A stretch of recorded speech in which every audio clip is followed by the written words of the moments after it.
Okay, good evening. Today is December 20th, and it's our last section in 2022. And today we are going to start from Confucius Analects, Book 8, Chapter 11.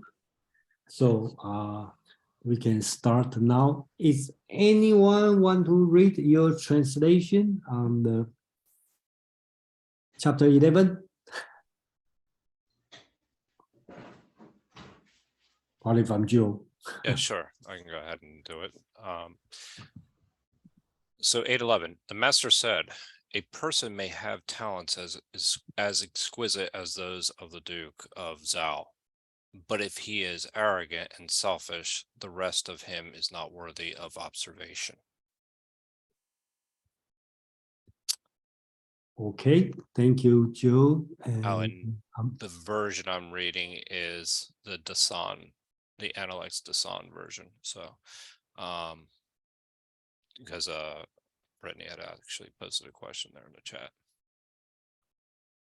Amang, you want to read your version?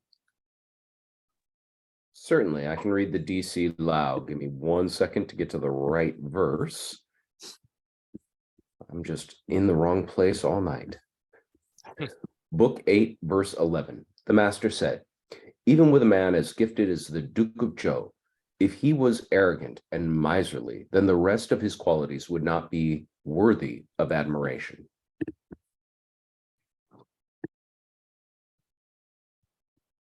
Okay, let me read my version. Okay, chapter 11, book 8. The master said, if you have abilities as good as the Duke Zhou, but are arrogant and stingy, your other good quality won't be worth noticing. So I think here is the important thing is first talking about the arrogant and the stingy, because if you are arrogant, then you regard yourself too high, and you are stingy, you are not willing to share, or another way, you are not going to contribute your ability.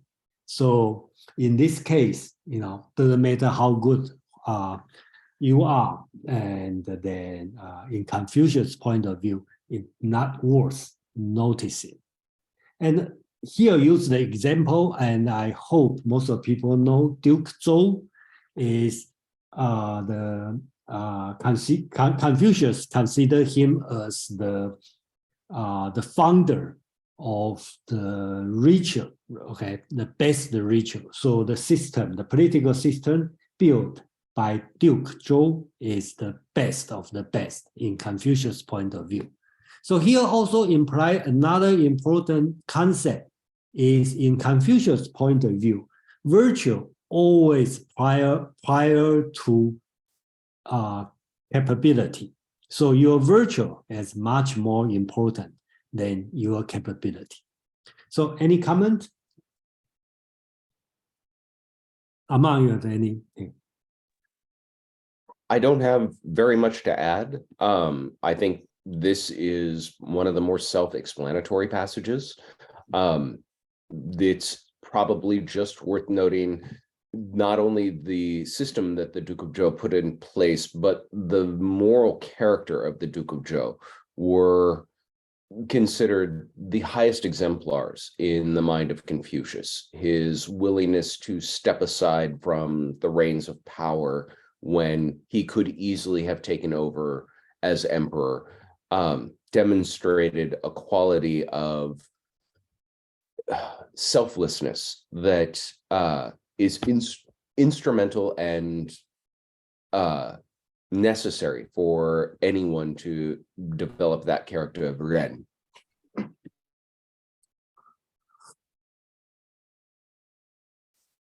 I'll just make a quick comment as well.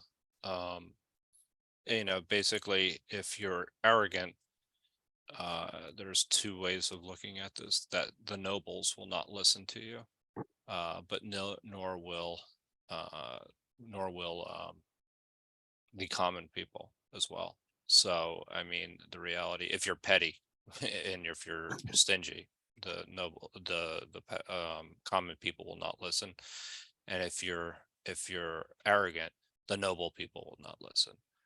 So this is, I feel it's pretty straightforward as well. What Lao Tzu was saying is the importance of actually understanding your role and staying grounded in reality to a certain degree. So Joe, you talk. I think your explanation is interesting. So you get from by your own, or you read from somewhere, the arrogant and the stingy. The arrogant and stingy part I actually got from what you like. So like I took that from what you wrote. But you say that for the arrogant people, if you are arrogant, the noble people will listen, and they will not listen. Yeah. And if you are stingy, the common people won't listen. So right. I like this idea. I just want to know, is that your idea or somebody? I did read it somewhere. I don't know which commentary though I read it from. Yeah, that's the first time I think about it. So I think it's great. Yeah. Now I've read several I have 3 commentaries that I've looked at prior to most of our meetings, and but yeah, that was the one that stuck out for me in my notes. And it's true if you think about it in rational terms. If you're arrogant, nobody above you is going to listen to you. And if you're stingy or cheap, that people that are supposed to be serving you will certainly not listen to you either, because your lack of generosity, and you kind of view people as objects anyway. So yeah, Amon, please. May I chime in? I do find this commentary fascinating, and it makes me wonder about a counterfactual. Can you be stingy with those in a position above you and arrogant in a position of those beneath you? Not that that's what's being said here, but it does kind of bring up that question in my mind. And that could just be because I spent last week grading finals and had to be stingy with some grades. That I'm wondering, is that acceptable in Confucius terms, or is it not? I think he's saying these are not good qualities no matter who it applies to. But I do agree that there is a way that this speaks to appealing to everyone around you in their own, in consideration of their own station.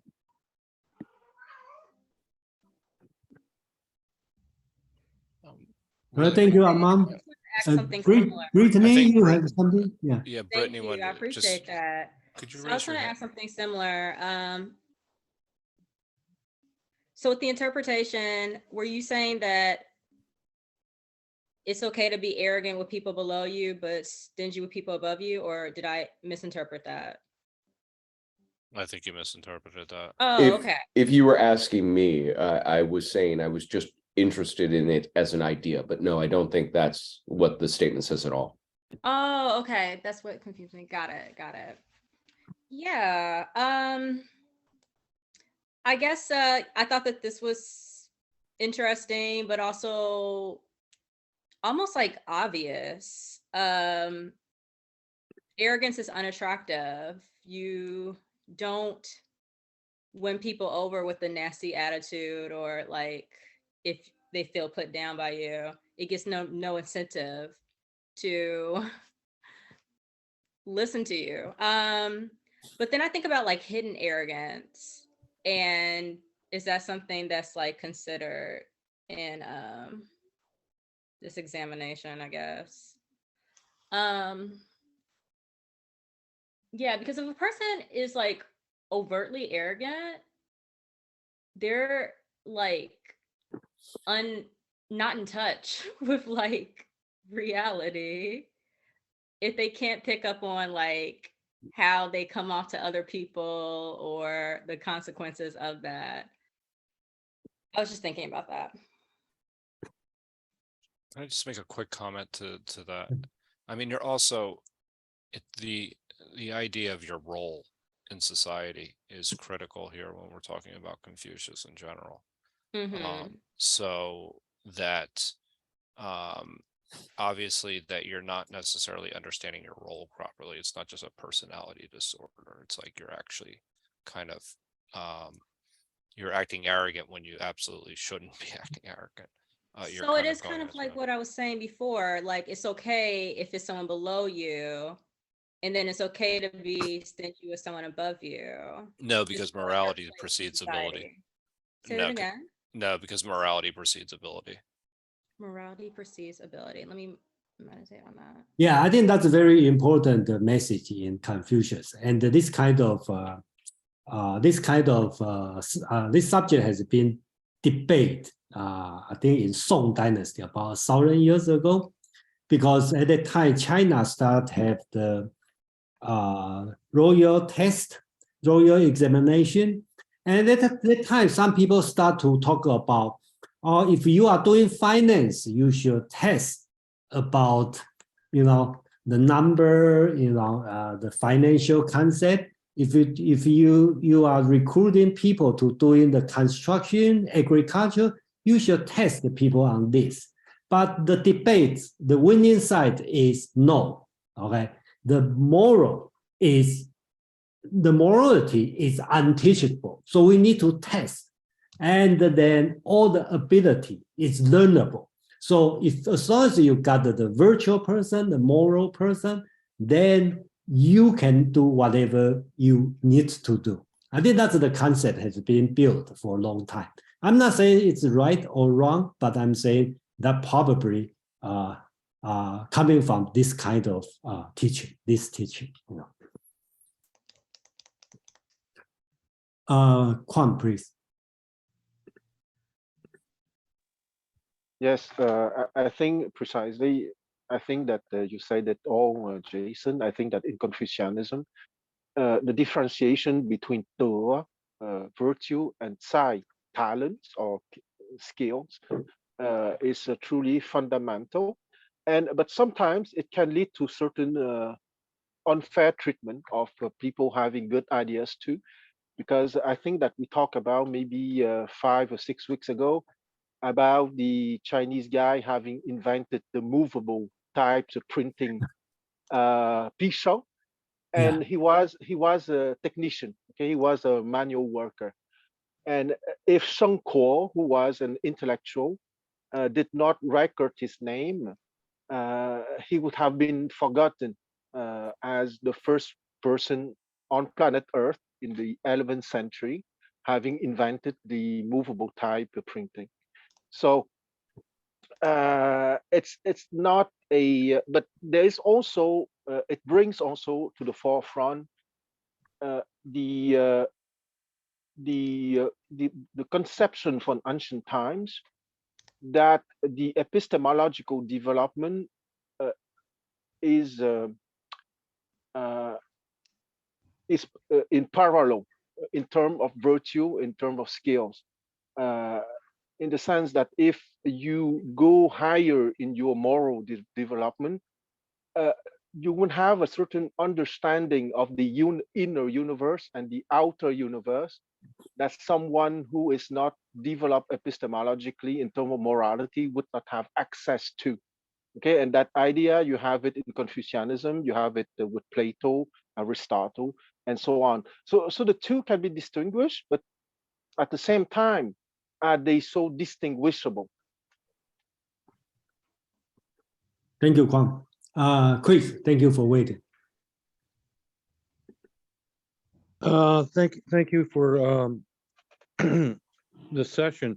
To my mind, it is quite a simple verse, but to my mind, it points more to what constitutes an exemplar of behavior. The Duke of Zhou clearly is Confucius' exemplar. This is what you should imitate. But here we're looking at somebody who's perhaps a figure of power that everyone can easily look up to, have, people around him who kind of propagandize that he's a great guy, but he's arrogant with servants and he stiffs people tips when he goes out to eat. He stiffs the waiter, that kind of a person. That is revealed at some point. They're, you know, they leave an open mic and everybody sees who they are. So I see it simply as a verse against that kind of person in public life. Thank you, Chris. Okay, we have Ellison, Huang, and Joe. Okay, please. Yeah, it makes me think about lawyers. And when you see lawyers acting really arrogant towards everybody in their office who's not a lawyer, but then you watch the exact same lawyer in front of a judge, and suddenly they're really like, it's like a complete personality change. Because if they're not really, you know, sort of bowing down to the judge, they're not going to get their way. But what is interesting about that, though, is that at the same time, if they're a little arrogant, like, all right, they may get away with it in their office, but if they're really obnoxiously arrogant, people they're not really going to work very hard for them. You know, like the ones who are really nice, people they'll stay late, they'll do all kinds of things to help them out. But if they've been really arrogant and obnoxious, they're like, oh, sorry, 5 o'clock, I have to go. And, you know, so it really serves them well to not be arrogant no matter who they're dealing with. And that could probably apply in many workplaces, I think. Yeah. Thank you, Ellison. Huang, please.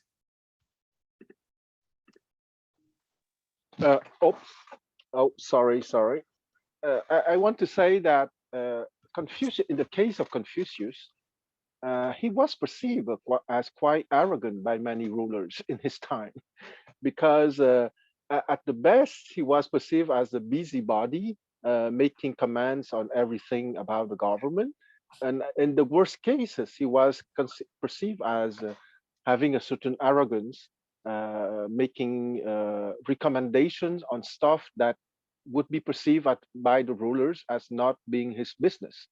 So sometimes you need to be the line between assertiveness or having ambitions and arrogance can be quite a fine line, sometimes, or maybe even often. Thank you for your opinion. Joe, please. I'm going to be very brief. I think that this is just, I think this is, you know, simple but profound passage, because I think there's also this idea of just service in general. You know, the idea that you're providing service is an overarching theme here. You know, if you're arrogant or if you're stingy, either way, you're looking at it from your own personal perspective, as opposed to looking at it as you're serving the person under you or the person above you. So I think that's pretty much, and that's a very important concept to have, is to have one of service, so that you can, you know, if you're talking about ethics in that particular instance. So. Thank you, Joe. Kevin, please. Yes, thank you, guys. I want to expand the Ellison point about I want to make a statement like this: where you stand, decide what you're thinking. So that's going to, for example, use a lawyer as example.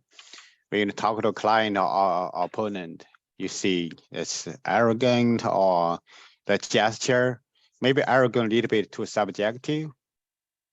But when you talk to a judge, it would be different. Also, if you kind of think about rich people, powerful people, what are they talking? When they are on power, they can control something. When they ask power, ask vote, how much promise, how much they can do. So then, you know, from the conclusion, like others, okay, if we not value the virtue, so that person's virtue is not great. We don't care other thing. Reality could be not from history to now. Thank you. Thank you, Kevin. And thank you. You mentioned about where you stand determine how you think. I think in chapter 14, we will repeat this kind of subject. Thank you for mentioning this. Brittany. Hi. So as I said before, these are very simple concepts, but they are the basic building blocks for like building a society and having structure and order. So I totally am behind it, and it's just right. But I feel like we as a people have steered so far away from this. I don't know if you guys see but like arrogance is celebrated for the most part. I think of like songs where, bragging about being cocky and like it's hurt us as a collective, I think. My hope is that like we could get back to humility as being something that's celebrated widespread. Yeah. And maybe like with everything going on, eventually it'll motivate that, because like, yeah, some things are falling apart and there's just a lot of issues. So I don't know. Thank you. So let's move on for chapter 12. So who would like to start? Joe? Sure. This is chapter 12, book 8. The master said, a person who, after 3 years of learning, does not mind earning a salary is not easy to find. Okay. Anyone? Okay. Aman, please. We have a Li of 2 readings, so I have to give a second reading.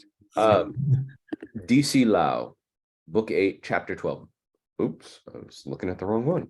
The master said, it is not easy to find a man who can study for 3 years without thinking about earning a salary. Great. Thank you.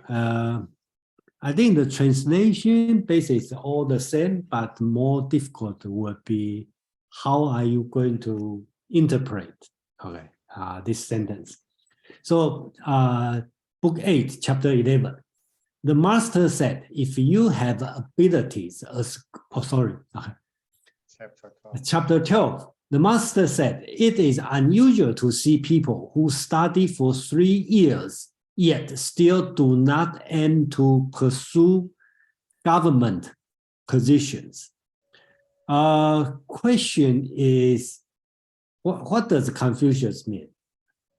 My understanding is most of people, when you study and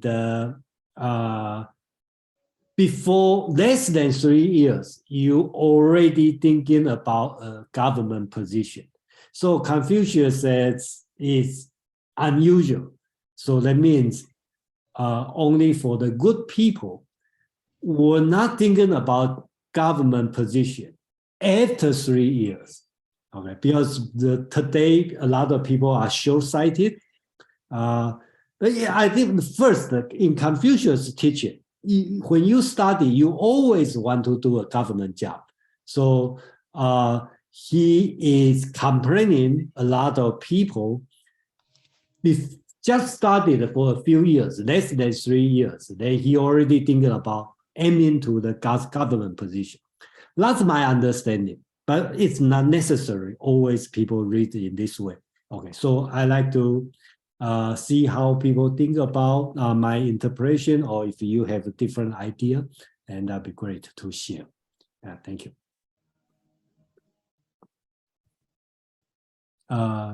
Joe? I don't feel comfortable going before I'm on. Okay, Alman, you want to go first? The translator should absolutely. I was waiting for my cue. The translator spoke. The editor can have 2 cents quickly. This actually really speaks to the heart of me in some ways, because there are different interpretations here.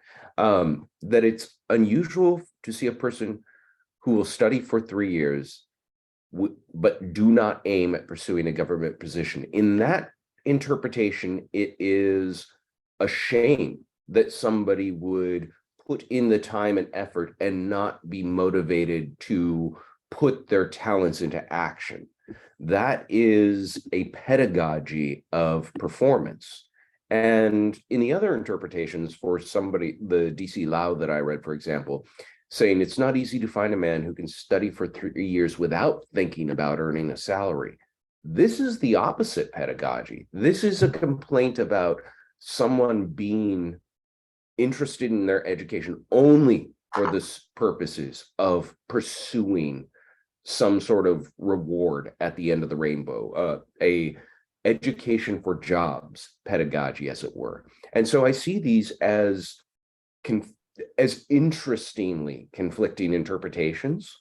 I like both of them. I could make an argument for either one being correct, but it does beg the question to my mind, or raises the question to my mind, what was Confucius pedagogy? Was it the education for the education's sake, or was it the education for the sake of giving back to the society and the people around you? And either one seems fitting with what we know of his ideas so far. Thank you, Amar. Yeah. Joe, please. It's hard to build off of that. I mean, because it captures everything. When I read this and what I've read of Confucius thus far, I do believe it's education for education's sake. That, people, that he's lamenting the fact that people abandon their studies after getting a government job, and that they're not necessarily concerned about learning as much. So they're not learning for the love of learning, which is, kind of would be disappointing to Confucius, especially considering the fact his willingness to teach people that are just willing to learn under any circumstances. Like, what was it? Anybody think could come up with 3 pieces of meat? Was it? I forget the exact quote in book 5. I think it was, or 6, where he was willing to educate anybody. So I took it as Confucius willing to teach people just to, for the love of learning. But it could go either way, as Amon had stated. Yeah, thank you, Joe. Kwang, please. Okay. I would like to say that there's maybe a third role in Confucius as a teacher.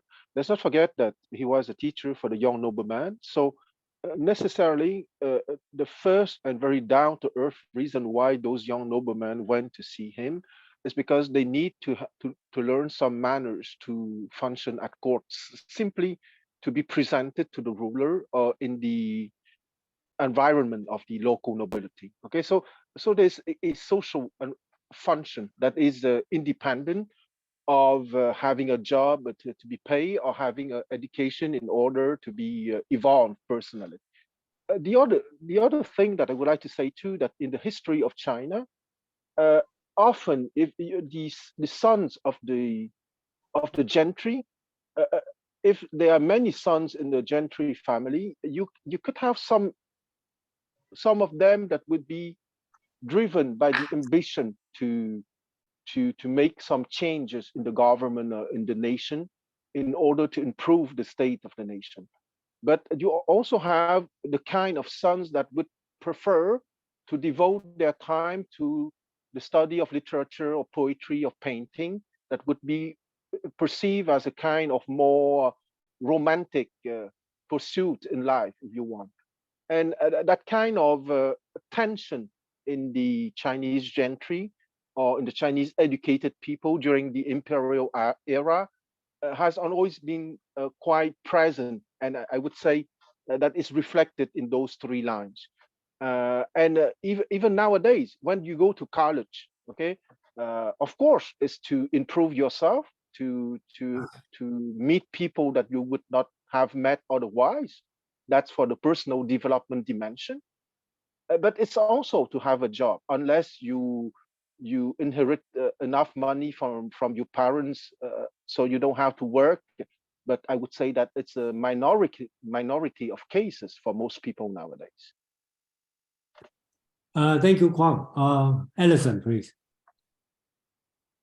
Yeah, it reminds me a lot of like when I was in college, I was a history major, and there was a big kind of debate in my campus because all the liberal arts, and the professors would all argue back and forth because the liberal arts professors thought that it was really fundamental to study liberal arts as part of your development as a human being before you go enter into your profession.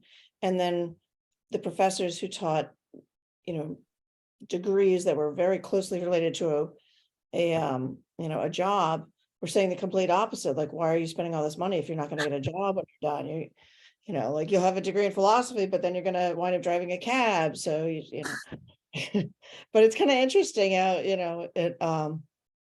how it's changed. But I think also there was like a point at which it did change because I feel like, it used to be that if you got a degree in anything in liberal arts, you did that and then that was respected. And then you would enter, graduate school or law school or whatever. But then there was a point where it wasn't respected and it was just laughed at, but I thought it was like this glorious thing to spend 4 years just studying whatever I felt like and just learning. And it was like this great pause in life where you could just do that. But then I wound up getting a job scooping ice cream when I graduated. So maybe they were right. I don't know. It worked out. I'm not homeless yet. So Yeah, thank you, Alison. I think that's why Confucius put 3 years. So 3 years liberal arts study, they get a job. Aman, please. I'm really enjoying this as an educator. It just warms my heart cockles to have a big, long discussion about pedagogy and the purpose of education. I will say two things. One, I do think the 3-year mark is kind of interesting because we think of this in terms of our own sort of educational experience. And we imagine somebody, well, 3 years of college, you've almost graduated, you're ready to go out there into the job market. But somebody from Confucius' time at 3 years, they may have now got an equivalent of a sophomore in high school level of education, possibly, depending on how much time and energy went into their education before they enter his academy, before they came to him. And so these would not be people who were robustly educated per se. They were just starting to wet their beaks at this. The other thing that I won't monopolize too much time here, but I have a degree in humanities, so I'm with your liberal arts professors. I agree with the quote, if you train people in STEM and neglect the humanities, you get Spider-Man villain. But I don't think that's the vocational argument is being made by Confucius, because even when DC Lau says a man is now just interested in earning a salary, I think that's presentism. I do think that if he's talking about somebody entering public service and government work, yes, it's a salary, yes, it's a job, yes, it came with prestige, but it was the opportunity to put into action Ren, to really contribute back to those around you, to have a chance to affect their lives for the better. And so I do think there's a level of altruism in his understanding of what this career would mean for a student that may not necessarily be there when we have this vocation versus personal betterment argument in the present time. Yeah, thank you, Aman. Kevin, please. Yeah, got a couple points. One is first about 3 years, continually. And here, first question would be, do we have to go to school and ask teacher for learn? This is usually old days, even though say we have old saying, 师傅引进人，修行看个人. Basically, the teachers just guide. If you on the right path, you need a book. You cannot learn yourself. As long as you read the words, especially in those 2,000 years ago, it's about the virtue. You need to practice in the learning from book and other teachers. You don't need on a classroom all every day with Confucius, right? That's one, 3 years. Second point about the Gu, then we got practical learning for the survival, for the job. That's one level. Another one, and I would ask the question, what's the purpose of learning and study? If from book 1 of chapter 1, learning is a happy thing. It's from Confucius. That's if we use one word to describe analytics, it's a study or learning. That's happy. That's whole everything. It's from use this chapter is Jason's comment. Confucius and Yanhui is 2 of them. Enjoy learn, not because they can't find a job or find office hour. And it's for ourselves. Here's the question: I would see in our heart, if we have enough food, shelter, learning is a beautiful thing. Everybody want to learn something they don't know. Curiosity is key. Thank you. Thank you, Kevin. Let's continue for chapter 13, and I think Confucius continues talking about getting a job, I think. Okay, chapter 13, please. Joe, you want to start? Sure, I can do that. The master said, solidify your faith, love learning, retain it until death, and cultivate the way. Do not enter a dangerous state, and do not stay in a disorderly state. Present yourself when the way exists in all under heaven, and hide yourself when way vanishes from all under heaven. It is a shame to be poor and lowly in the way when the way exists in a state, and it is a shame to be rich and noble when the way vanishes from a state. Thank you, Joe. Any other translation? Aman, please.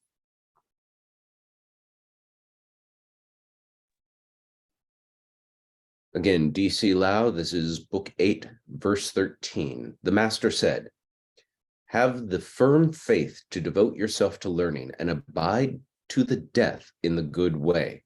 Enter not a state that is in peril, stay not in a state that is in danger. Show yourself when the way prevails in the empire, but hide yourself when it does not. It is a shameful matter to be poor and humble when the way prevails in the state. Equally, it is a shameful matter to be rich and noble when the way falls into disuse in the state. Thank you, Aman. When DC Dao make the translation, the way basically is the Dao. Okay, so when Confucius talk about the Dao, that means everything is in order. So, okay, chapter 13, and this one is a little bit long. Okay, the master said, be truthful, trustworthy, and eager to learn. I think that's important. Eager to learn is been talking about for many times. We already discussed many times. So he talked about 3 things: be truthful, trustworthy, and eager to learn. And there's second thing. The next thing he talking about: defend this good Tao until death. Do not enter a tottering state. Do not stay in a turmoil state. When the world is in Tao, that means in order, well governed, be present. When the world is not in Tao, be seclusive. When the state is in Tao, to be poor and low-ranking is shameful. When the state is not in Tao, to be wealthy and high-ranking is shameful. So here, Confucius is talking about many things, right? First, he talking about a few virtues: be truthful, trustworthy, and eager to learn. Then he talk about Tao. You have to defend this good Tao until death. I think it's in book, I write it down. book 4, Confucius talk about if he heard about Tao in the morning, he won't regret to die in the evening. So a lot of time, this good Tao is associated with death.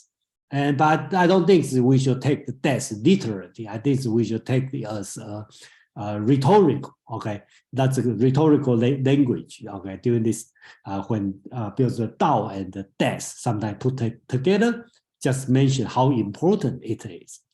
And then Confucius talk about some wisdom here. Then you can see some is not so far away from Taoism. He talked about the state is in tottering state, in turmoil state, try to avoid, okay? If the state is in trouble, you should hide it, okay? And when the state is in a good order, which is in Tao, you should present. That means you need to work for this kind of state. So then he draw the conclusion. If the state is well governed and you still poor and low ranking, that means you are jobless. Okay, is shameful. But if the state is in trouble and just in the Confucius time, that's not in the good situation. If you are in the high ranking and wealthy, that's also shameful.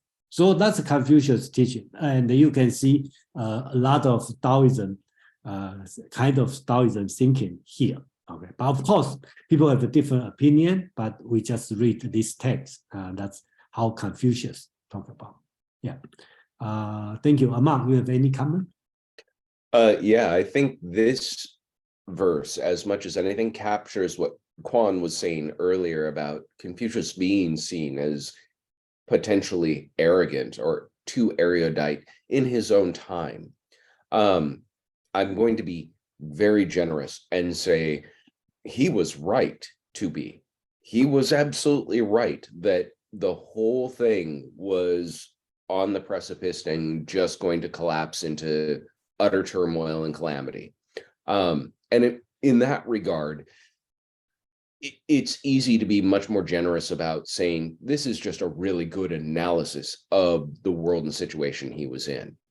If you wanted to be more cynical, you could call this a post hoc justification for his inability to obtain a job and keep it. But I don't think that's necessarily fair. It was a world that you were talking before about sort of the technocrats not being appreciated at later times in Chinese history. And that is absolutely true. And it was a consequence of Confucianism.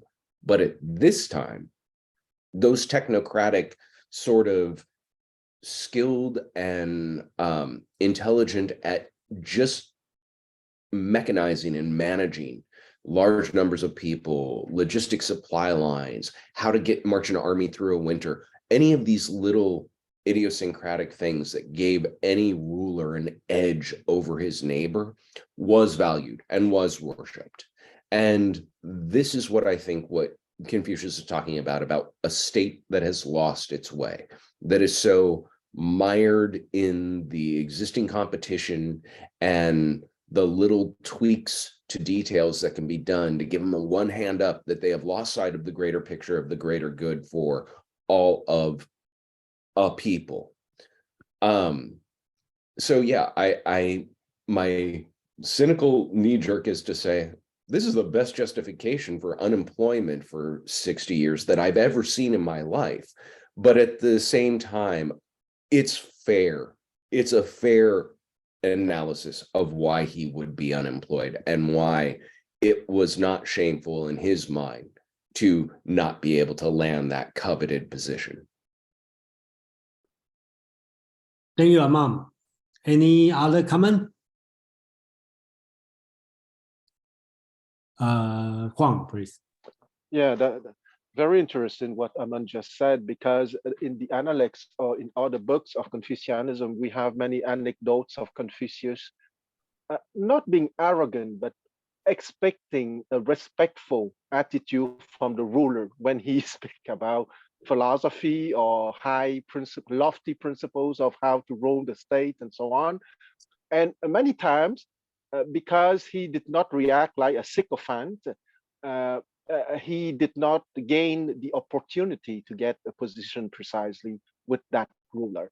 And precisely the rulers at Confucius' time were expecting people with technical abilities and maybe a little bit the attitude of a sycophant, and Confucius was absolutely not a sycophant. So it explains a lot his political failure, of course. Thank you, Juan. Joe, please. Yeah, I mean, I think it does explain a lot of his political failure, but and I think it also, and as Aman said, I think it justifies, like, I mean, it shows that he actually puts his character first more than anything else. That's what I kind of take than anything, that it is his virtue is more important than anything else. And if he sees a declining state, that he doesn't need to be part of that, that somebody that is profiting in that type of environment is making some kind of compromise. And so therefore, you know, for him, that again, you know, from an ethical perspective, that it's not worth your character. And I think that that's where Confucius kind of comes from in that particular. Yeah, It is a justification, I think, for, hey, look, I'm not working. And this is the reason why. It's because I'm holding myself to a higher standard. yeah, that's a yeah. Thank you, Joe. Yeah, and then I also provide another opposite opinion. That's in the 庄子. Okay, in the 庄子and the 颜回, that's of course we don't see 庄子 as a real story, but a historical truth. But we consider 庄子's opinion. In 庄子has a different opposite account. He's talking about 颜回 is talking about when a state is in trouble, then you need to go. Okay, if the state is well ordered, you don't have to be there. Just like in the hospital, you will see a lot of patients here, sick people here, right? So why you have to learn something, you need to rescue this state. And then if the state is in order, I don't have to be there.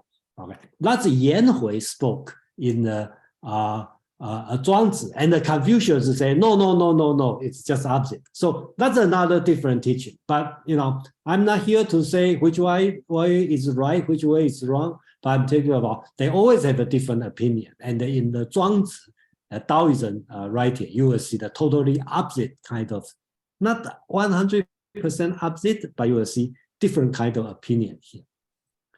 Kevin, please. Yeah, I would say a little bit confused self. First, yeah, you are eager to learn, defend to the good, Tao to the death. Another way, okay, if the Tao, the state with good Tao, I'm stay. If without good Tao, you run away. So where's your good virtue about it? So that's one side. And also, you see, you already mentioned that about the two sides. Here's, if another one extract, why we have to stand one way? One way teaching, you know, maybe motivate teaching, multiple choice, give people choice. Okay, if state on the trouble, that's time I'm gonna stand up.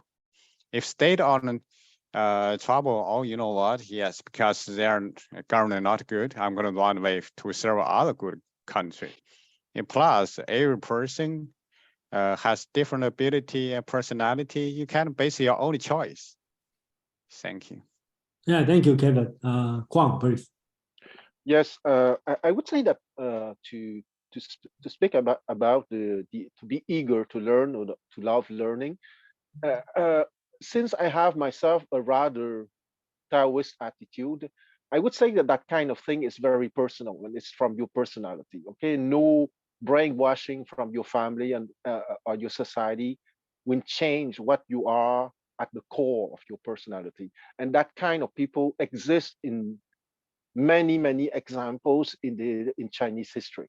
And the other short comment that I would want to say that in the Western world, we have someone resembling very much Confucius, and that person was Plato, when he tried to educate the king of Syracuse in Sicily, Dennis the Younger, and he had the same kind of problems that Confucius had with his rulers during his time. Yeah, thank you, Kwang. If no more comment, then we can move on to chapter 14, another short chapter.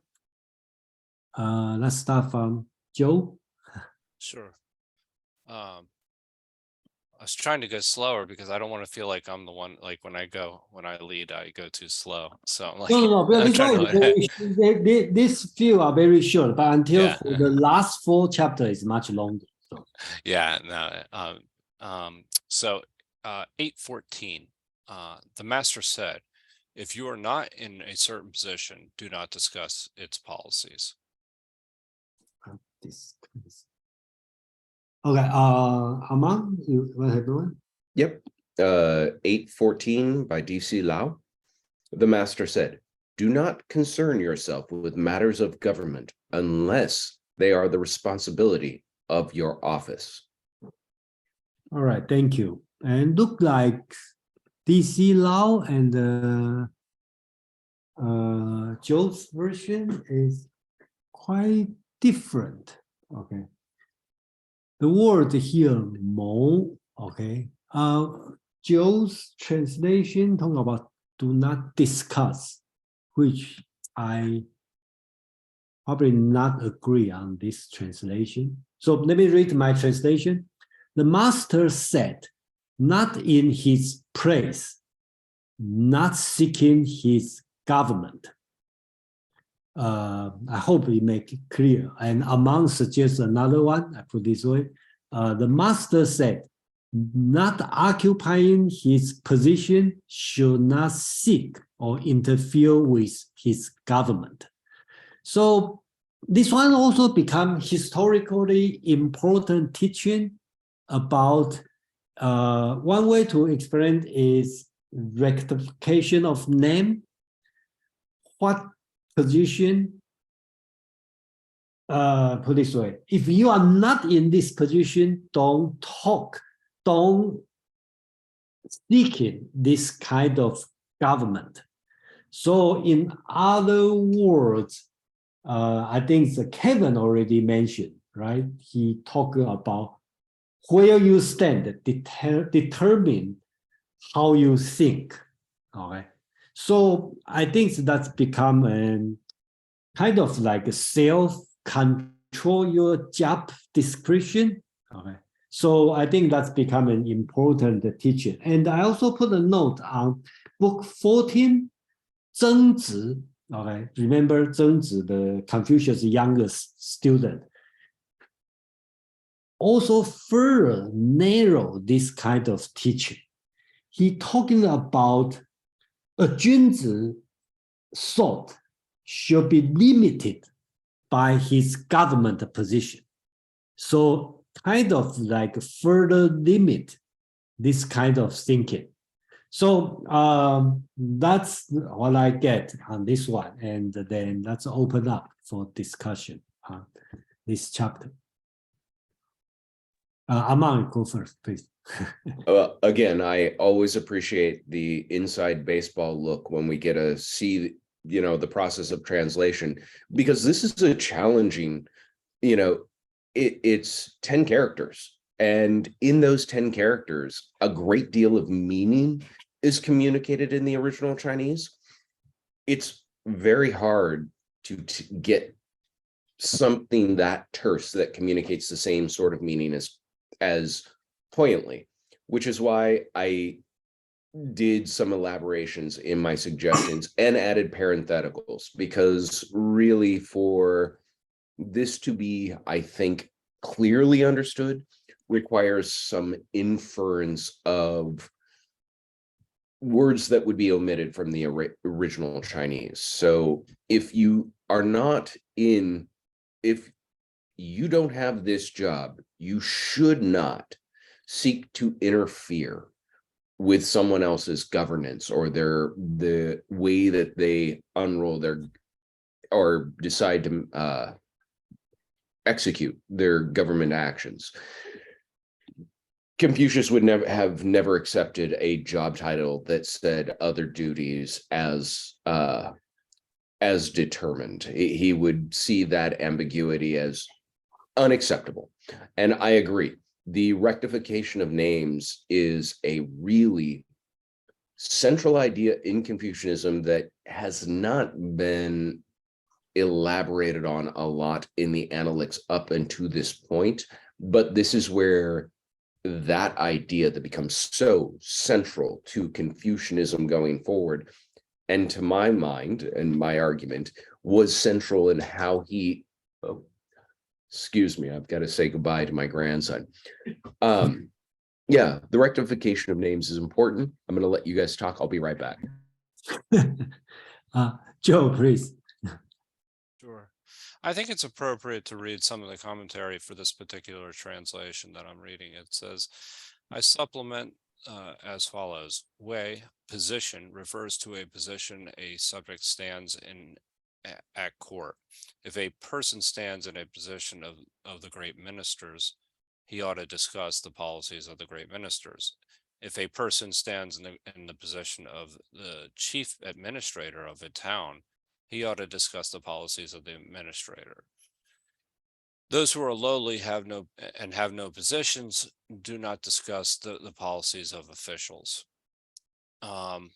And the reason and again, that's where, it talks about, in my particular translation, do not discuss its policies.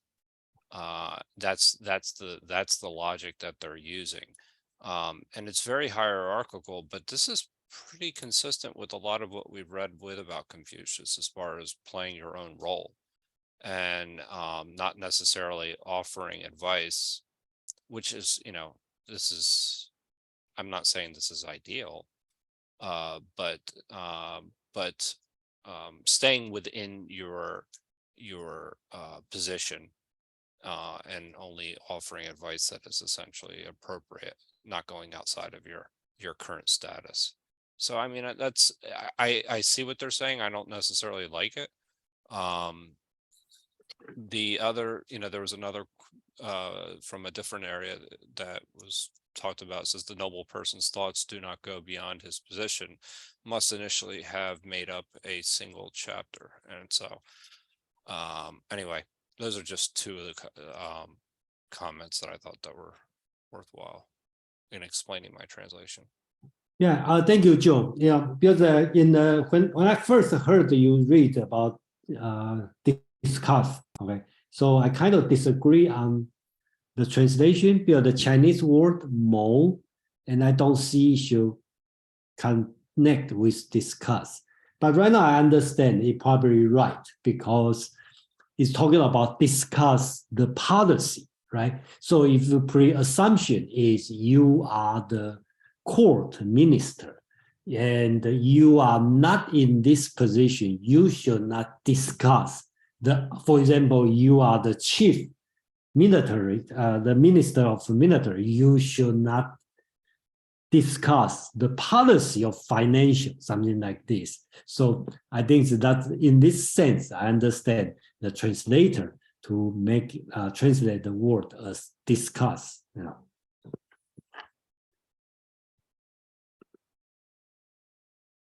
Any other comment, Aman? Yes, now that I'm not distracted. Yeah, your grandpa position already. What could I say? It absolutely keeps me captivated. I wanted to say just a little bit more because there was some discussion happening in the chat about this idea of, keep your nose out of other people's business. Don't start, talking to the minister of the granary when you are in charge of, the horses or in the stables, etc. But there really was something absolutely fundamentally important to this idea in Confucius' time. One of the great slippery slopes, which I know, logical fallacy, but one of the slippery slopes that was happening in his time was that the seat of the emperor was losing any real legitimate authority. And many of these sort of ducal kingdoms were rising up and assuming the right to perform ceremonies that they should not have been, that were only the ceremonies to be performed by the emperor, and even began to sign some of their official documents as Wang, which means king. And so there is a reference to this in later Chinese history as the Ba Huang, the false or not kings who were arising during this springs and autumns period. They were assuming a title and assuming authority and assuming powers that they did not legitimately have in the system that existed under the Zhou. This was the breaking point for Confucius. This was where it went wrong. The very first time one of those people puts the term Wang onto any official document, to Confucius's mind, the emperor should have sent out the army, killed him then and there, and never allowed this to snowball to a point where you had multiple kingdoms now doing this, and a complete lack of reverence for the central empire. And so the rectification of names, calling things what they were correctly, was fundamentally important in Confucius's mind as a solution to ending this slide into decadence that was occurring. Not to say that he was right or wrong, but this idea of a thing being what it is called and calling a thing appropriately what it is so central to Confucianism and is so in contradiction to Taoism that you see it right in the opening salvo of the Tao Te Ching. You know, names can be named, but not the eternal name. Ming Ho Ming Fei Kong Ming. You can't actually get the name of something because that thing will change. That was the Taoist idea. Confucius had a much more solidified, no, these things are eternal and should remain so this way indefinitely. Thank you, Amon. Kevin, please. Yeah, thank you. I think this is, 8 words in Chinese. It's very practical, and in normal, ideal, ordered society, it's good. But if we can learn more from it. Also, how about the people hold their power operation? They didn't doing good job. Ability of wide, and how about the morality, ethnic, how about corrupted? And so that's definitely need a chance to give somebody need to come up, give suggestion, make improvement, help them grow. So it's another side also, of course, you need to do your own job, good, professional way, and then, help others. Thank you. Thank you, Kevin. Should we move on? 15. Oh, I'm sorry. Yeah, 15, please. I'll have you know, Brian, they've been complaining. Jason and Amon have been complaining that Penny hasn't been doing the readings. Oh, okay. Yeah, they We go to the Well, just things are falling apart here because Penny went to visit her family in Connecticut. I'm here alone. I totally lost track of time. And she's out partying with her family. It was a wedding party. okay. Well, priorities. So 8:15, the master said, Master Zi's opening and the last part of the Gonju 3-part song, how they filled my ears with the grandeur of their sound. I hope I said those names correctly. Oh, Guanju. Okay. Guanju. Okay, so Guanji, forgive me. Aman, please. Oh, Certainly. DC Lao, book 8, verse 15. The master said, when Zhu, the master musician, began to play, and when Guanju comes to its end, how the sound fills the ear. Thank you. Guanju basically is talking about the Book of Old, the first song of the Book of Old. So when Confucius talk about Guanju, it could be the entire Book of Old, okay, or could be means the first song. We don't know, okay. But one thing we know is today we already lost, but during that time, the Book of Old, you should be able to go with the music and sing it, okay. And right now we don't know how to sing it today, okay. So and another person is Master Zhi, okay. Master Zhi is the chief music, or you want to call it the court musician, master musician, this kind of position, because in each court they have the chief musician, okay, and his name is Zhi, okay. So this one is Confucius talking about music, and if you've been here more than long enough, you should know Confucius is really like music, and he like to sing, and he has many comments about music.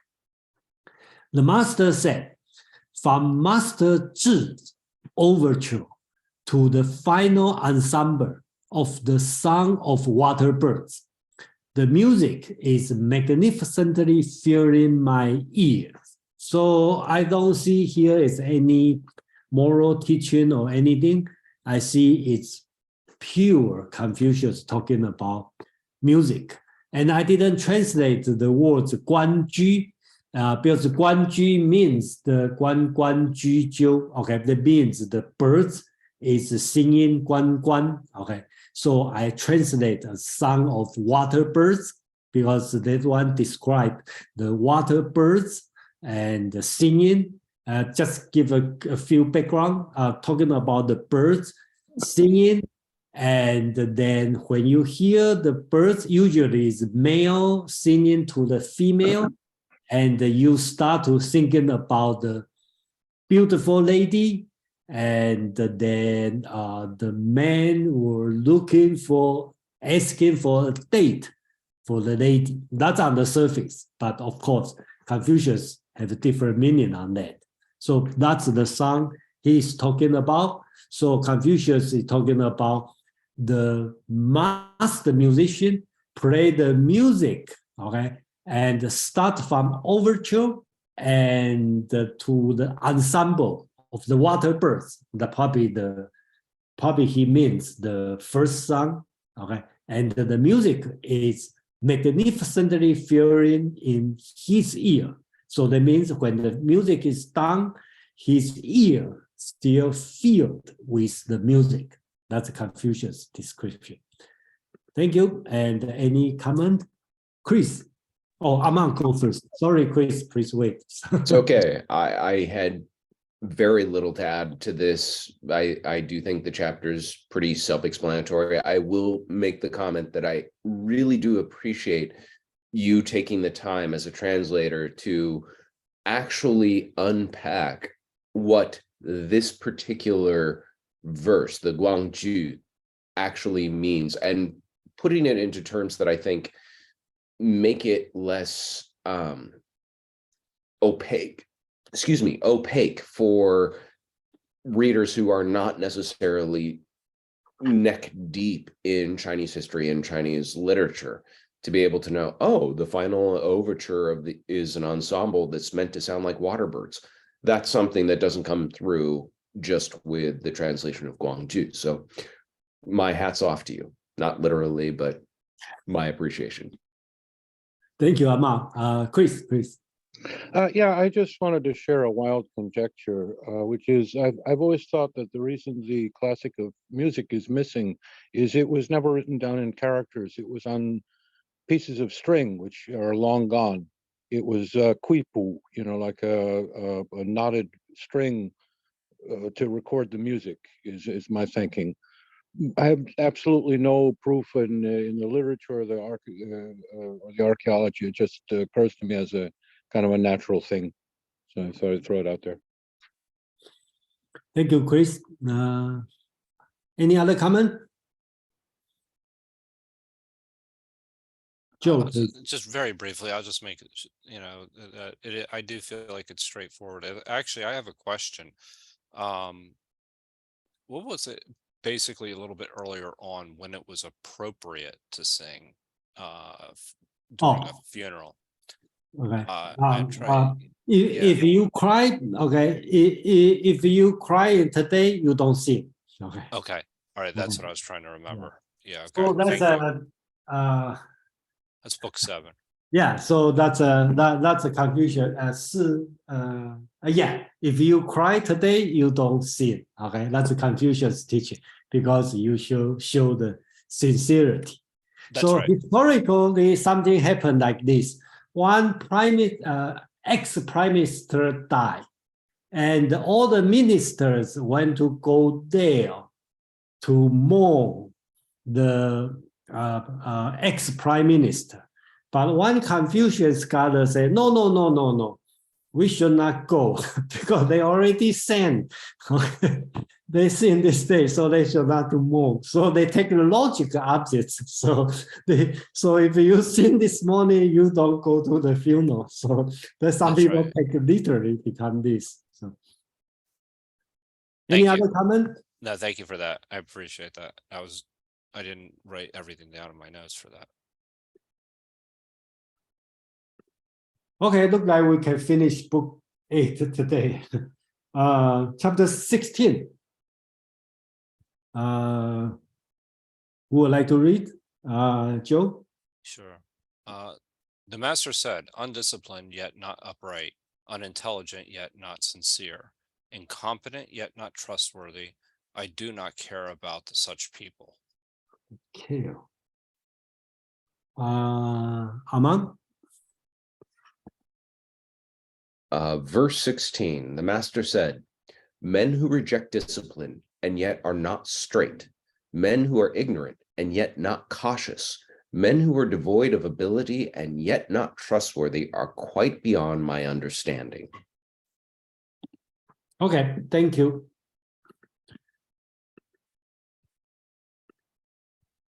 Uh, 16.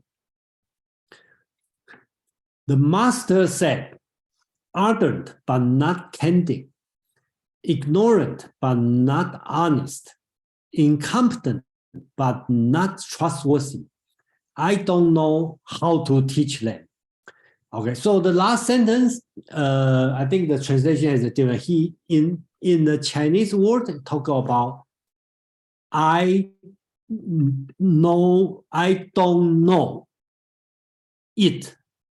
Okay, so that's why DC Dao translates I don't know what is. Okay, so I think the Confucius, probably I just put it in the parentheses. Confucius don't know how to teach them. That's I think. The reason is this. He talked about personality, right? I translate as ardent, but another word could be fanatic. If you are fanatic and you are ignorant, you are incompetent. This 3 is a defect. But Confucius think he still can teach this kind of people. But if you are fanatic or ardent, but not candid, because you are fanatic, you usually more candid. If you are ignorant, you're honest, you don't hide, right? And you are incompetent, you should be a little bit more trustworthy, but if you are not. So that means you have this defect and the lack of this some advantage of this kind of defect, okay? And then Confucius will say, I don't know how to teach this kind of people. That's my interpretation, because in Chinese words, it just said, I don't know it. Okay, so I have to insert my understanding as I don't know how to teach them. Okay. Thank you. And Aman, please. Yeah, I think your translation actually is superior. It's closer to the original Chinese, and it still communicates. It does, having that in parentheses makes it so there's an understanding there, but somebody could also understanding that that is just being injected. I don't know about them. I don't know. There are other options that could be inserted. And so you can read it without the parenthetical to just, I don't know them. And then somebody can say, oh, okay, so it's something about them that is unknown. I like that. I like that. And I think it's missing from some of the other translations that try to tease out a meaning that they feel is appropriate.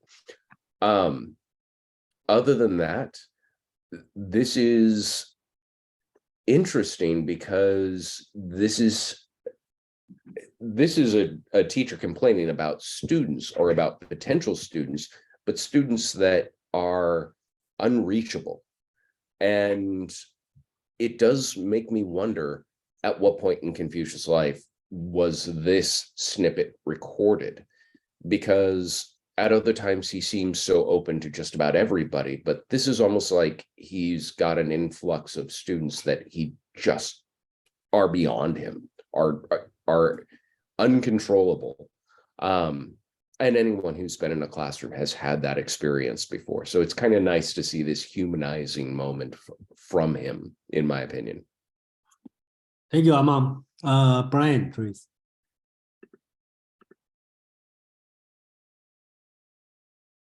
You are muted.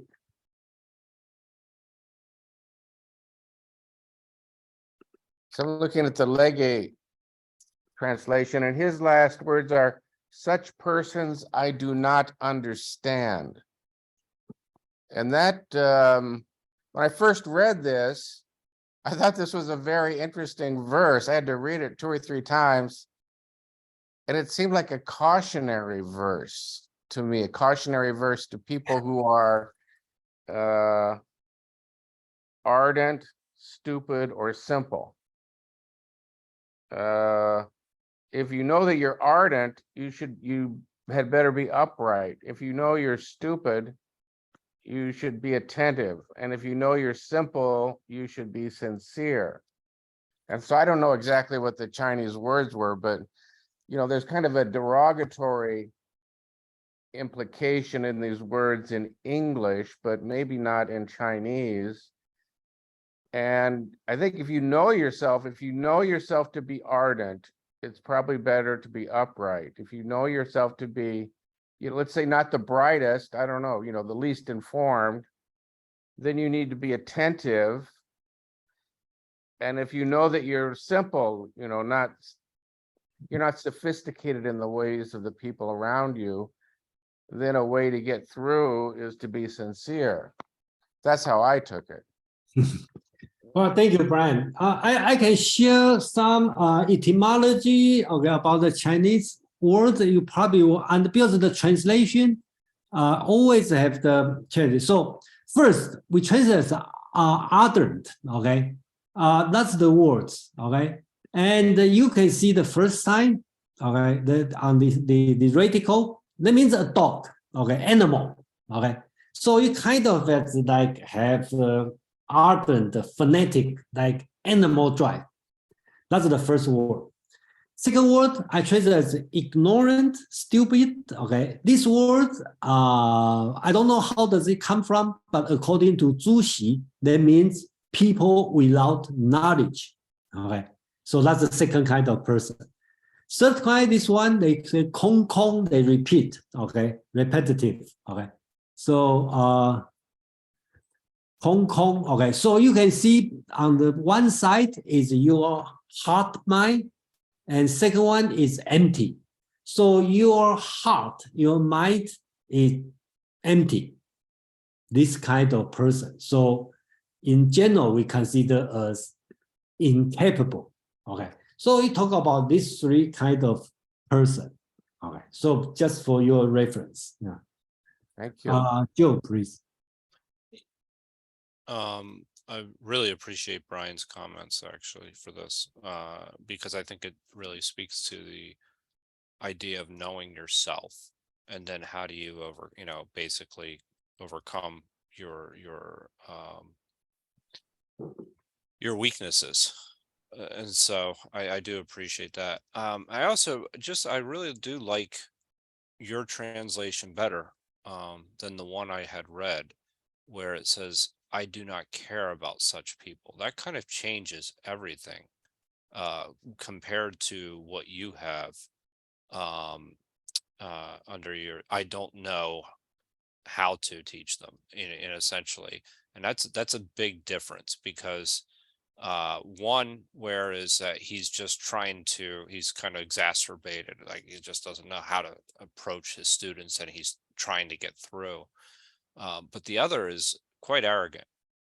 If you're saying, I don't care about such people, just because they don't meet the standards that you wish. And it doesn't seem consistent with previous chapters, even though he does make judgments about people's intelligence all the time.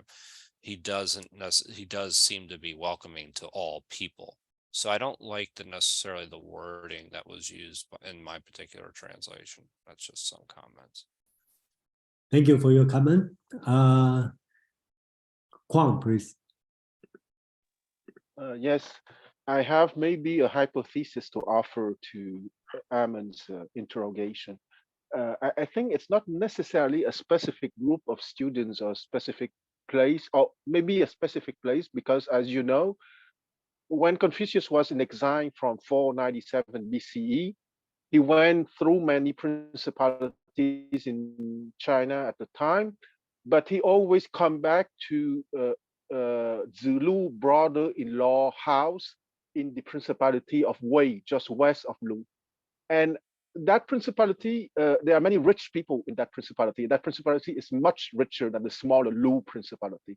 And I would surmise, or I would make the hypothesis that over the years, after all, Confucius was in exile for 14 years, and maybe he was at the Zulu's brother-in-law house maybe for half that time, between his attempts to get a job from other rulers. And he probably got to know the merchants from that principality, having those characteristics that are not welcomed by him. Thank you, Kwang. We will move on. 17. Okay. Hang on one second. Okay. The master said, in learning, act as though you cannot reach it, and furthermore, as though you are afraid of losing it. Thank you, Joe. Amang.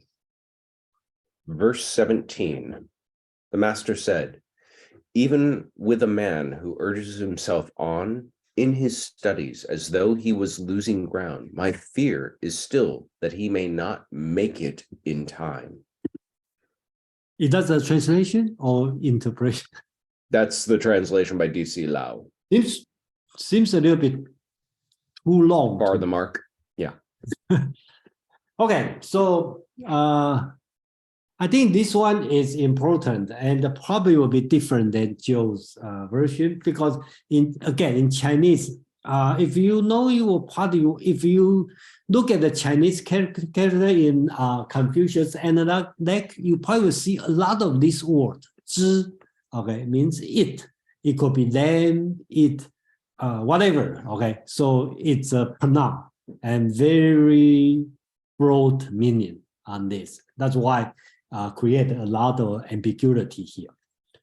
Chapter 17, the master said, learn as if you don't have enough time, as if you were afraid of losing something. Okay, so that's my translation. I think he is talking about eager to learn. So he talked about the attitude. When you learn, the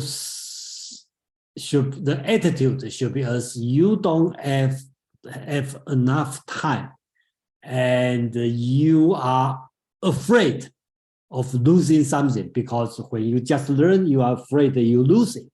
So you try to catch any moment to learn and afraid lost what you already learned. Yeah, it reminds me about the Mahatma Gandhi talking about learn as you are going to live forever. And does he talk about? Okay, I'm not going to talk about Gandhi, but yeah, anyway, thank you.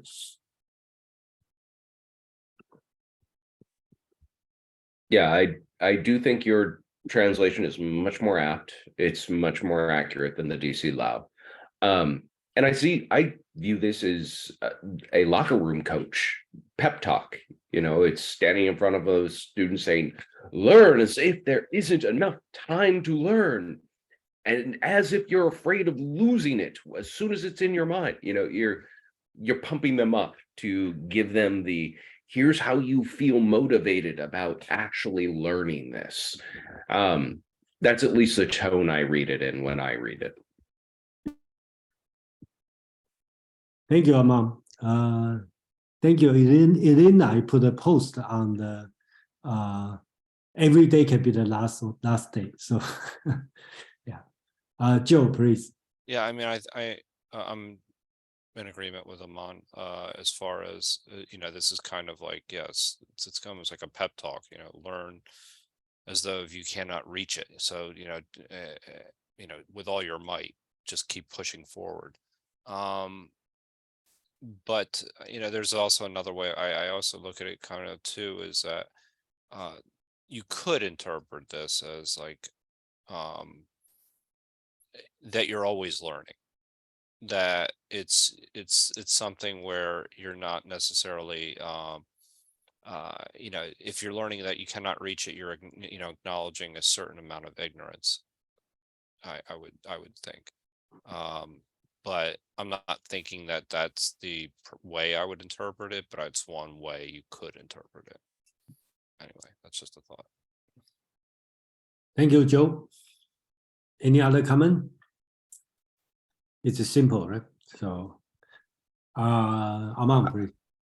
Just real quick, what this reminds me of is I remember hearing someone say the first time they walked into one of the largest libraries they'd ever been into. I can't remember what university it was, but it was gigantic.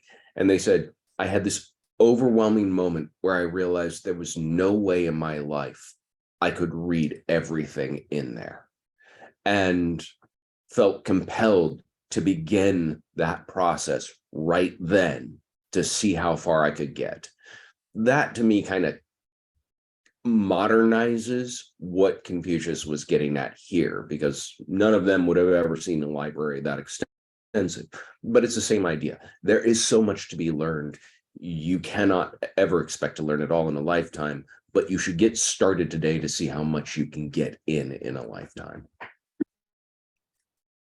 Thank you, Amam.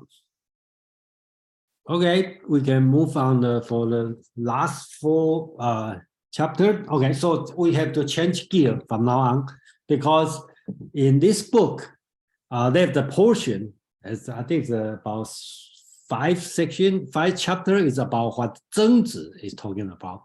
Then after that, there's a lot of short comment, short teaching from Confucius. We just finished. And to the last four is all start with the master said, but it's all talk about the ancient sage kid. So sage kids, basically he talk about three people, Yao, Sun, and Yu. Okay, that's the three ancient sage kids. So that's he is talking about for the last four chapters. So we don't know. It's really it could be later insert. We don't know it's original or not, but it's a little bit different because in this 4 last chapter is talking about ancient sage. Okay. Let's start from Joe. The master said, how majestic were Shun. 20. What's that? 20? Yeah, put 20. Oh, yeah, I think yeah. we're on Yeah. 18. No, 18. Yeah, I was like, okay. All right. The master said, how majestic were Shun and Yao in obtaining all under heaven. They were not involved in the effort to do so. Thank you. DC Lao, verse 18. The master said, how lofty Shun and Yu were in holding aloft from the empire when they were in possession of it.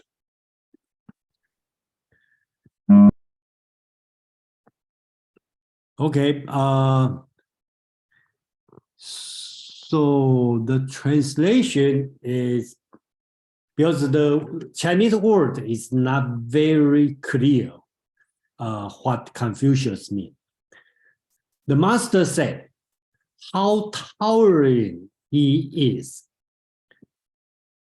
Sun and Yu possess the world without pursuing it. So the first sentence, the master said how towering he is. He didn't say who, okay?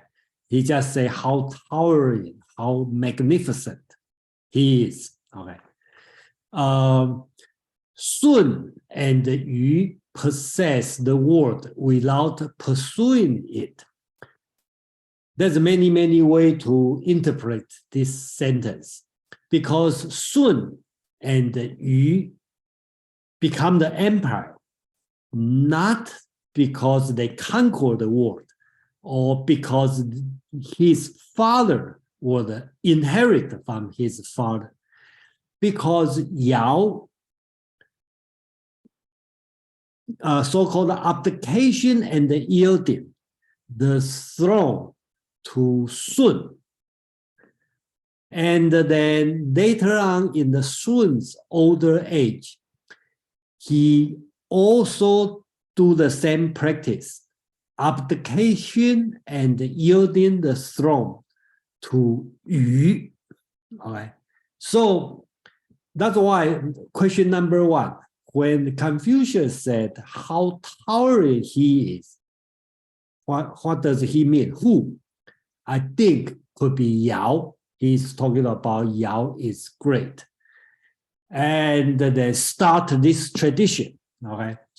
And then Sun and Yu possess or governing the world without pursuing it. That's one way to read it. Another way to read it is you can talk about a little bit Taoism thinking, because Sun and Yu, he governed the world, but he not asking for it, just naturally have it.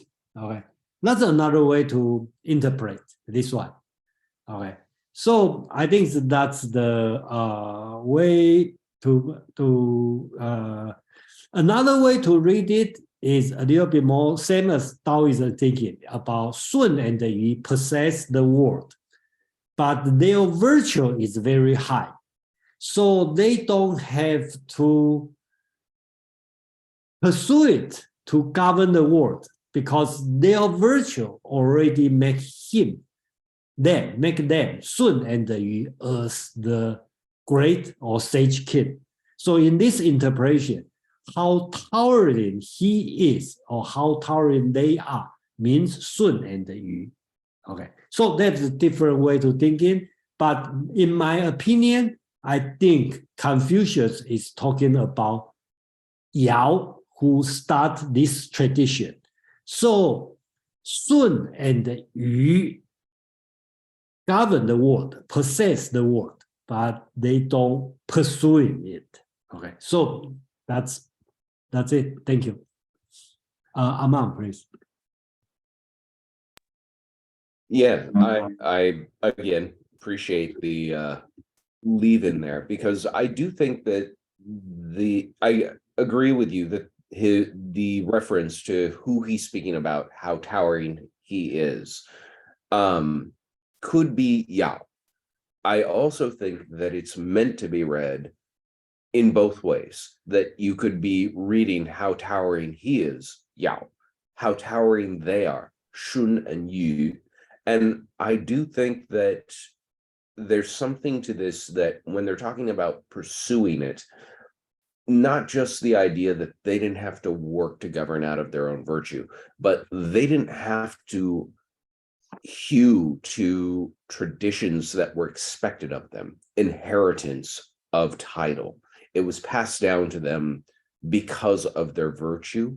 And by the time of Yu, he picked back up the tradition and passes it along by inheritance, breaking the tradition that had been established by his two predecessors. And so you see this sort of respect for tradition without absolutely being constrained by it.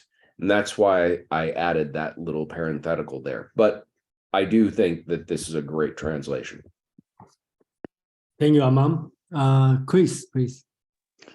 Yeah, I just wanted to comment that to me, the last phrase is interesting. The one that's very difficult to translate, kind of for me echoes Wu Wei, the doing by not doing.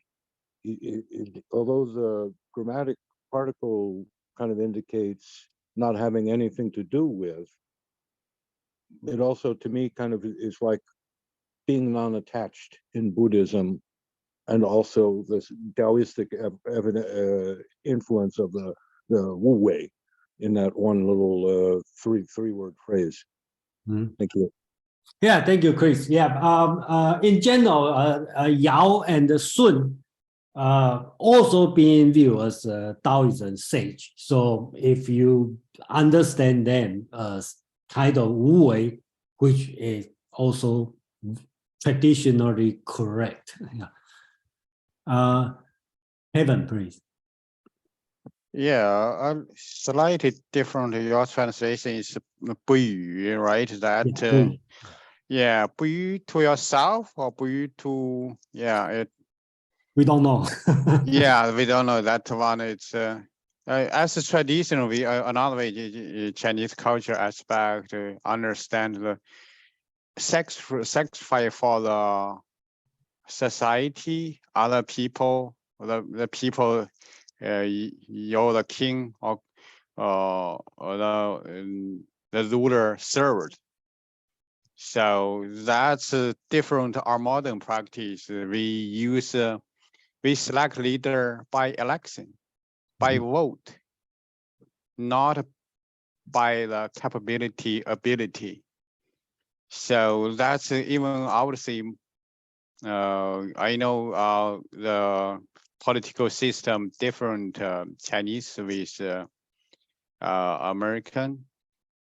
They select a leader is based on your experience. If you want to go into top, you have to from a village leader to the city, to the province, step by step. You cannot imagine without, okay, I'm a communist or I'm a richest person, one sudden becomes country leader. It's not happening in China, in historical. Thank you. Yeah, thank you, Kevin. Should we move on? Okay, 19. Again, I just want to mention, because I believe chapter 18 is talking about Yao, because he used the same word, how towering, in Chinese called Wei Wei Hu. Okay, and then chapter 19, he used the same word, and for sure this time is talking about Yao. That's why I believe 18 is talking about Yao. Okay, thank you. Okay, Joe, please. Sure. The master said, how great Yao was as a sovereign, how majestic. Heaven alone is great, and Yao alone has emulated it. How vast, the people could not find a word to describe him. How majestic he was in his accomplishments. how brilliant he was in his culture and regulations. Thank you, Joe. Amang, please. Verse 19. I feel like we're racing to get to the end, but we'll get there, I have a feeling. The master said, "Great indeed was Yao as a ruler. How lofty! It is heaven that is great, and it was Yao who modeled himself upon it. He was so boundless that the common people were not able to put a name to his virtues. Lofty was he in his successes, and brilliant was he in his accomplishments." Thank you, Amang. This one is a lot of praise, considers praise how great of Yao is. And then I have a special feeling on this one because when I was, I think, sixth grader, the great leader Chiang Kai-shek died. Okay. And then the whole Taiwan is singing something like this. So people use this word to praise Chiang Kai-shek as great as Yao. So that's the song. So I still remember. It's copied from Confucius praise the sage king Yao. So the master said, how great was Yao as the emperor, how towering he was. It is only heaven that is great, and the only Yao accorded with it. How vast he was. People cannot even find a title for him. How towering his achievements are. How shining his ritualistic word and acts are. So I think this one is totally rhetoric, okay, and totally praise the great leader, and has been, I think, not only Chiang Kai-shek, I think through the history, all this kind of word is suitable for any dictator. Will be happy to hear this kind of comment. Yeah, no comment so far for me. Thank you. Amang, please. I don't have a great deal to add. This is something that is praising Yao, though I do think there's kind of an argument happening within the Analects themselves at a meta level. Because of 18's ambiguity, I think the choice of Analects to add and the order to add them, 19, 20, and 21, was done to establish a hierarchy and to try and intimate what 18 is meant to say. Whereas if you take each quote in the Analect, each verse on its own and read it without the sort of surrounding context, they are meant to be self-sufficient. But here, I think there was some creative editing being done for both rhetorical purposes and for clarity's sake and for reinforcing the editor's idea of what the hierarchy needed to be. Thank you, Amang. Any other comment, question, or Joe, please. So I have a question. It says Wenzang means cultural and regulations, refers to the forms, rituals, music, laws, and systems that are presented to later generations. Is that accurate? I think so. That's why I translate as ritualistic words and acts. Okay. Okay. So when the words he used is 文章, okay. In today's meaning means literature, writing. Dr. Eno's translation is pattern. Okay. So through the I think this part I'm just disagree with Dr. Professor Eno. Okay. Because Professor Eno insists all the 文章 means pattern. Okay. And I don't see that's the pattern. I see that's Confucius is talking about the ritualistic words and act, and that means his achievement.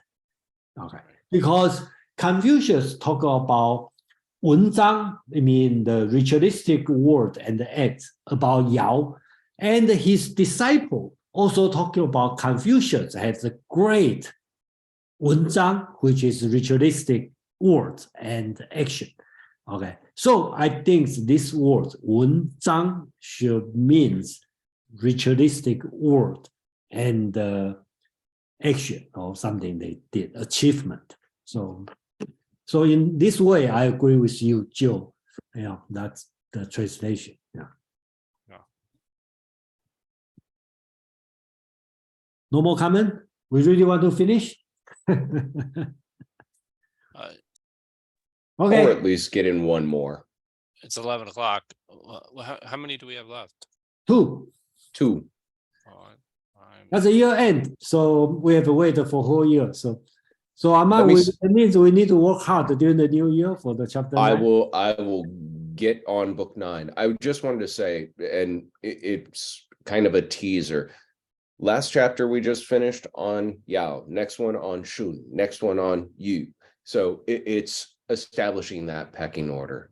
This has been a great year spending it with you guys. I appreciate everyone being here, especially I know some of you have had some rough bumps and hardships, and I myself have been in the same state.